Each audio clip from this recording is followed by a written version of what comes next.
Okay, I'm finally getting around to editing the video on how to make this mailbox.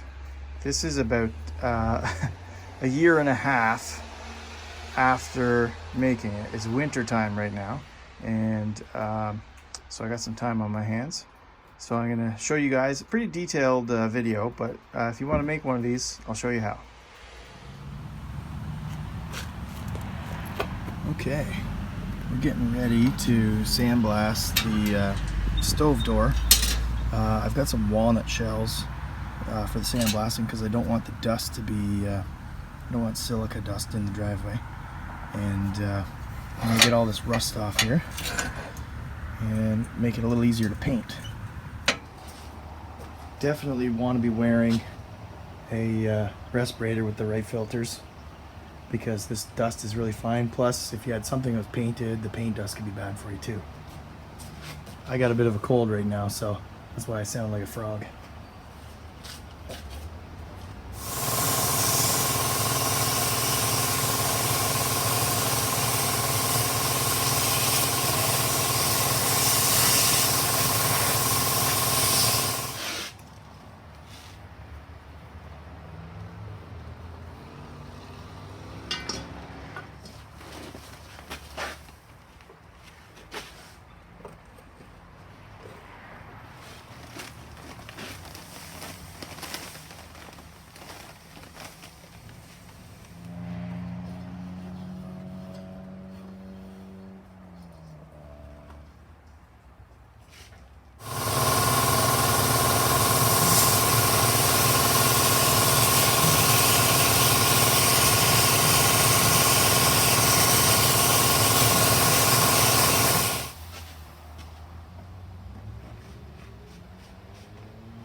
It came out really well. Like, it is down to the bare cast metal, and there's no rust left. There's a little there. It's just like overnight rust, really. There's not any scale. Everything looks pretty good here. Everything's gonna paint, prime and paint. So it's a bit messy out here. You can see all of the walnut shells, but I don't know if you can see these. It's like about the size of playground sand, or small coffee grounds. But I think because they're not as hard as the metal, they kind of impact and flatten and then bounce off. And I think that's really what gets the rust off so fast. It's the amount of surface it covers. I've done it with the glass bead before, and it seems so slow. This stuff flows really good out of the gun, and I shook the hopper a couple times when it got near the end. It seems to go through it pretty quick, but I'm not worried about this stuff in the driveway. You know, it'll just rot and go away, and I'm not worried about the dust once this is all cleaned up. Now that it's all sandblasted, I'm going to give it a quick clean up. I'm just going to shoot it with a little bit of brake cleaner, and just to get the residue off and make sure that if there's any, I doubt there's any oils left, but there could be, that there's nothing left there that the primer doesn't want to stick to.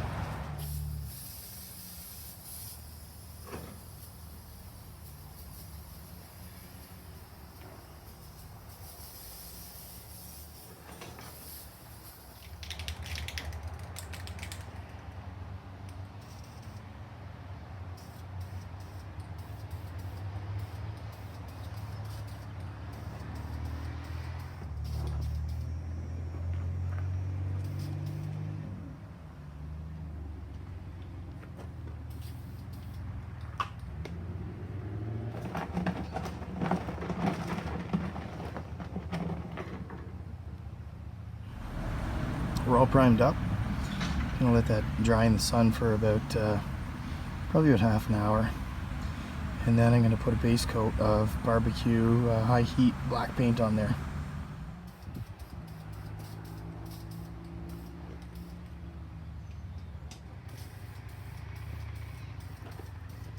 Okay, so up close you can see the black, flat black, it just kind of looks like plastic. and it doesn't look like the old cast iron would if it was right out of the sand mold. So I want to give it that old-fashioned look again and not something out of the gift shop. So I'm going to take the metallic charcoal gray and just give it a mist. I'm not trying to coat it, I just want to put a little bit of shine here and there. Don't be tempted to cover the whole thing. What we're trying to do here is get the look of cast iron that's come right out of the mold, and it's been sandblasted clean and it's new on the shelf. So just flat black. I find it looks too much like the stuff in the gift shops that are like brand new reproduction things. I could have left that cast iron and heated it up and put oil on it, but I wanted a longer lasting finish because it's going to be outside. So this is going to give it that sandblasted brand new metal look. I'm just going to mist it over it, not covering it completely.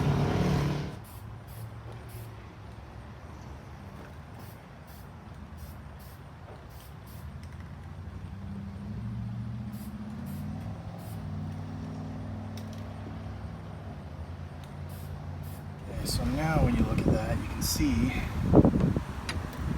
it's got more of a cast look to it. It's not all completely covered. Some of it's a little shinier than other spots, and it just looks like brand new cast iron. So that's the look we're going for. I just masked off with a bag this little coil handle. I want to give it some spray paint so it's a silver, like an old chrome, and just gives it a little bit of a different contrast here with the old cast iron. Okay, so I picked up some stencils at a craft shop, and they are self-sticking. They have an adhesive back so I can stick them on. Now would be a great time to hit that subscribe button.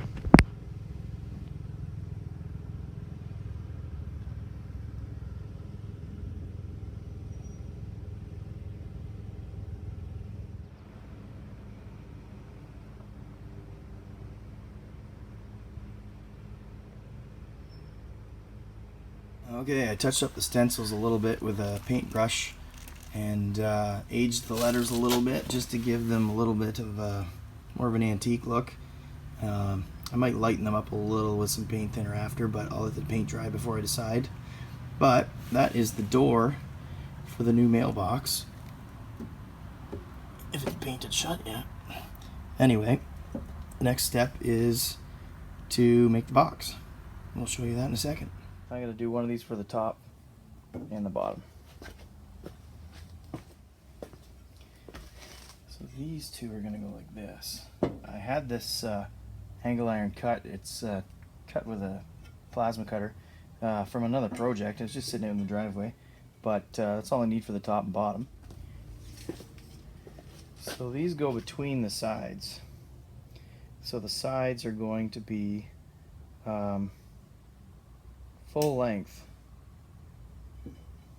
These ones are the thickness of the metal shorter. Just gonna flip that tape upside down here. And that says 11 3/8. So 2 at 11 3/8.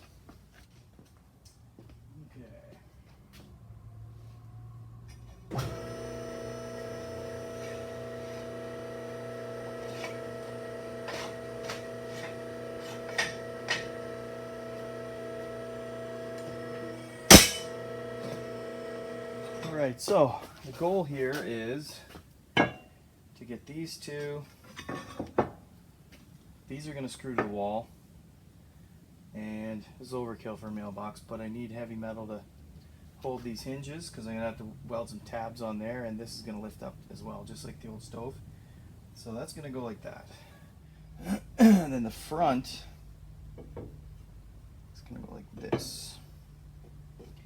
Now, I may have to do a little notch here. I'll have to see.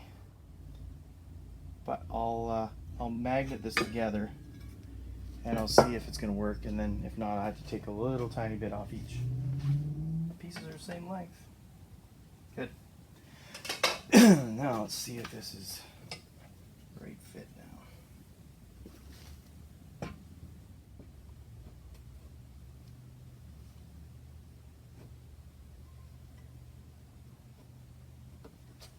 Pretty friggin' nice. Look at that. That's awesome. Okay. That's pretty sick. Good with the length. And I'll get that tacked together. I gotta touch up the corners with the grinder. I can weld. That's perfect right there. I can weld right in that seam and get a good bead in there. Well, I ran out of welding wire, but there was a store in town still open till 9, and I was lucky and they had the spool that I needed, so I can keep going.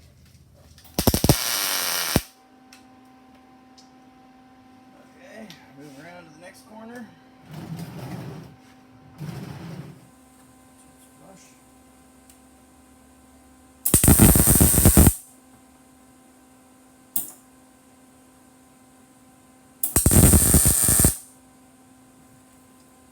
All right.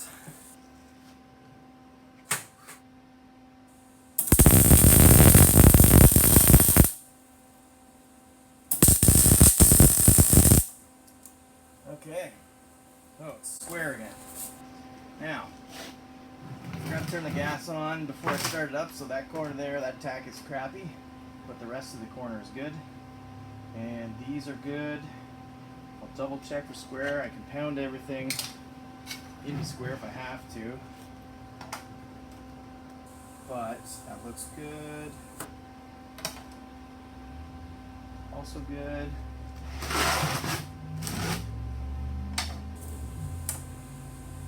Good.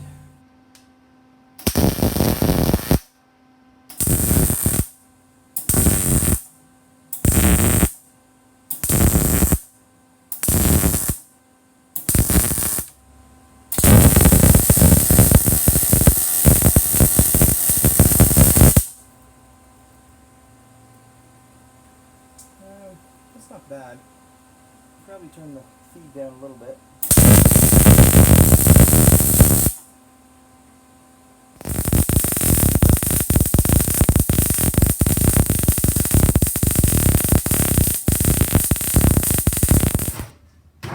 That thing is going to be solid. Here's my best weld.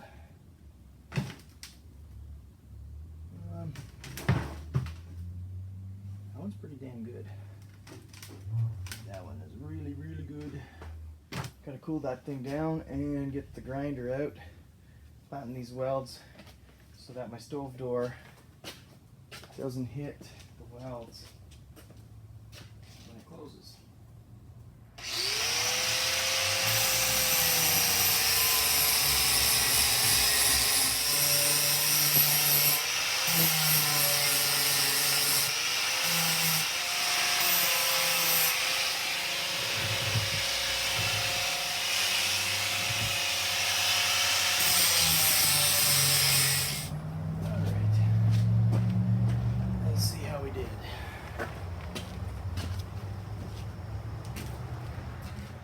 If you like the video so far, don't forget to like, subscribe, hit notifications, or give us a thumbs up and leave a comment.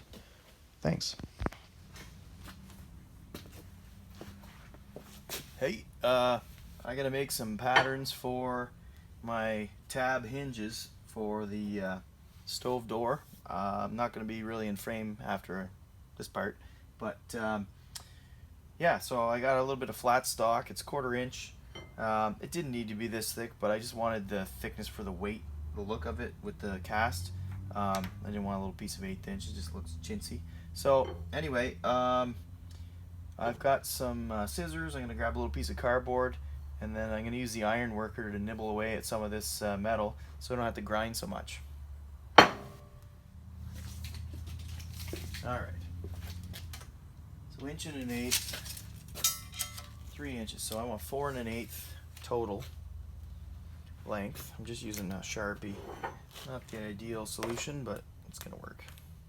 Alright, I'll cut this out and see if I can do this on the iron worker. It's going to be tricky.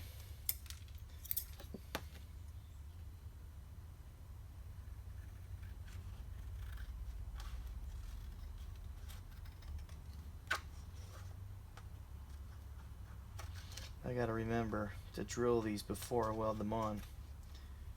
Otherwise, that's gonna be a hassle.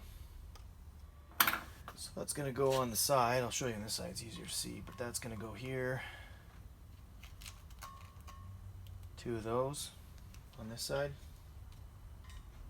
And then I also have to make a little tab to catch the hook on the door. And I don't know, I don't think I'll taper it, I'll just go straight across. But alright, so that's one of them. Basically it's gonna go like that. I just gotta copy that. I gotta round these off with the grinder, clamp them together so they look the same. Just vice grip them together. Alright, so I got these matched up. I'll probably round them off a little more once they're welded on. Just a little bit. I'll have to see. First thing I gotta do, I gotta drill those at the same time so that they're all lined up with the doors.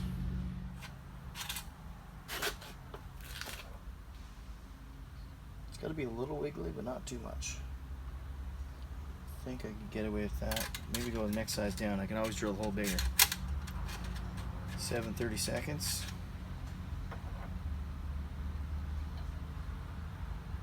That is the size. Okay. Let's try that out. It's perfect. The bottom one can be perfect, but the top one's got to have just a little bit of wiggle room so that it can pivot over this little hinge point. It's not spring loaded or anything, so let's get this thing going here. That's damn good. Alright. Okay, so one of these is the top, one of these is the bottom. Now, that one's going to go at the bottom. Good. This one's going to go on the top, so this one's going to be one size bigger. I just need just a tiny amount, because if it can move on the edge like a 32nd this way, it's going to move an 1/8 in the length, so that's enough to hook it. This one's going to move a little bit. Not much, just enough. Alright, so I gotta use 2 washers to space that because that's what's going to be there. Okay, got a couple stainless washers here.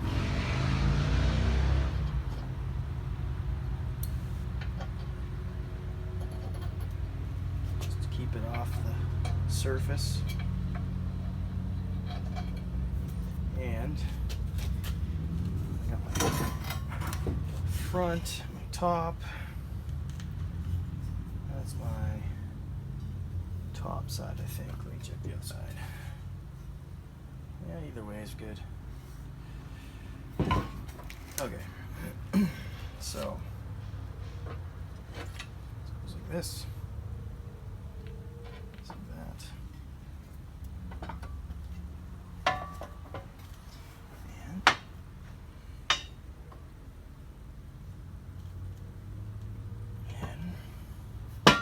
Got a little extra hanging right there, but that's okay. I'll grind that off. Check that for square and awesome. And another one. Maybe I'll do the outsides. That way I can reach with the welder easier with those magnets. Now, just gotta tack these because I don't want to burn the paint up. So I'm gonna tack them a couple times and then I'll take the lid off. This is gonna be sick.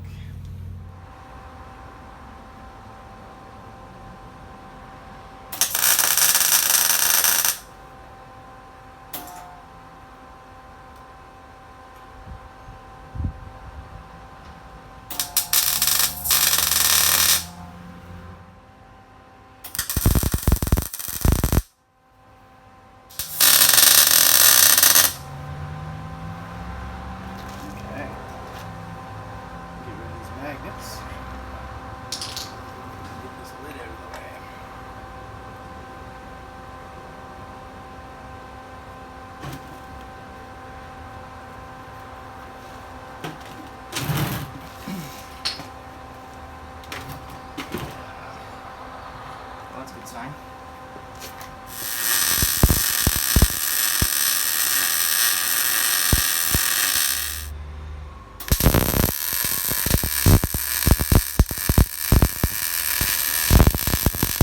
Alright, I'm going to give that a quick grind and then get it back on the bench for some measurements.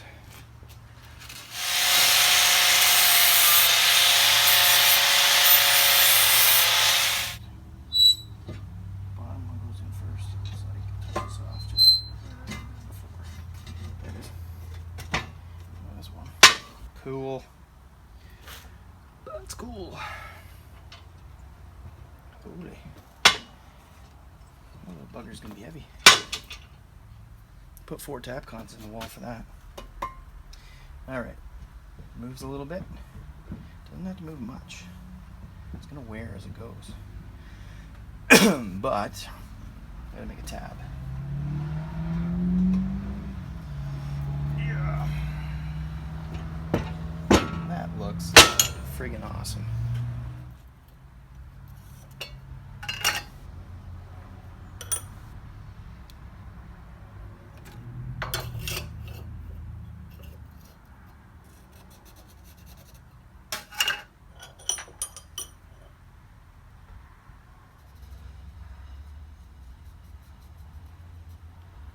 The green marker's not showing up too hot, but anyway, see what we can do. Alright, that's better. Now I'm going to round this all off before I weld it because I won't be able to get in there after. So, back to the grinder, and I guess I'll take this whole thing over to the welder again.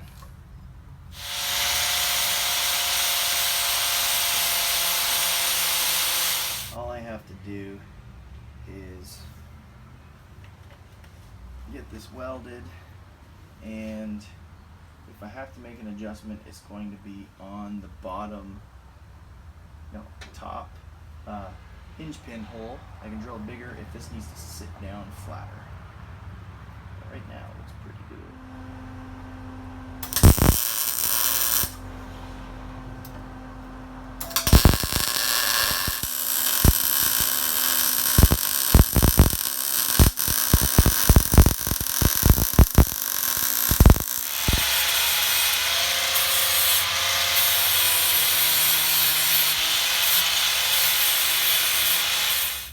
I marked some lines out here. Those are going to go in the mortar joints of the brick, because I can always repair a mortar joint, where if I go into the brick and I change my mind, I can't do much about that. So those are for the mortar joints. I got to drill those holes. Alright, so I got my holes drilled. I'm going to check. I might have some tap cons around. If I do, I might be right on the right size for that. That's pretty cool. I gotta put some glue on those so they don't swing around anymore. Now, I gotta clean this up, and I gotta prime it. It's perfect.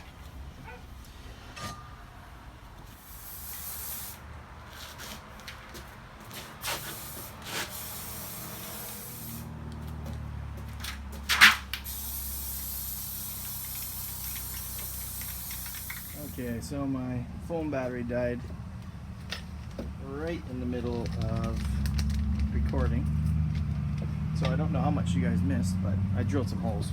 That's basically it.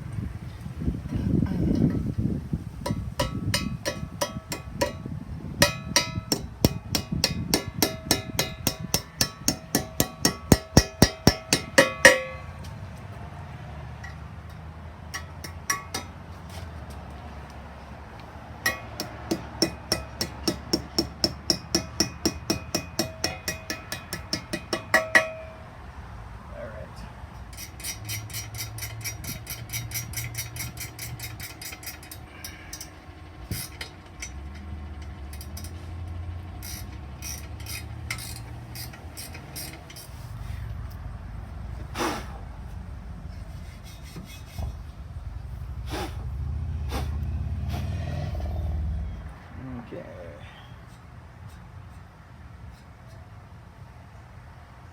Let's see what we can do.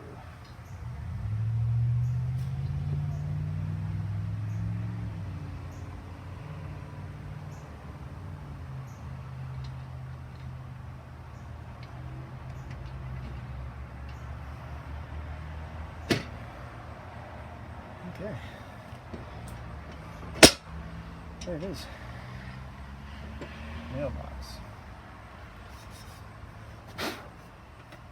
Now, still got to put some PL glue on those letters on the inside, just so that they don't flop around.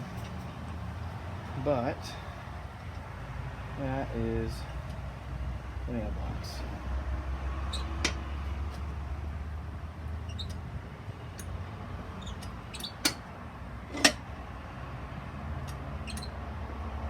Check for mail.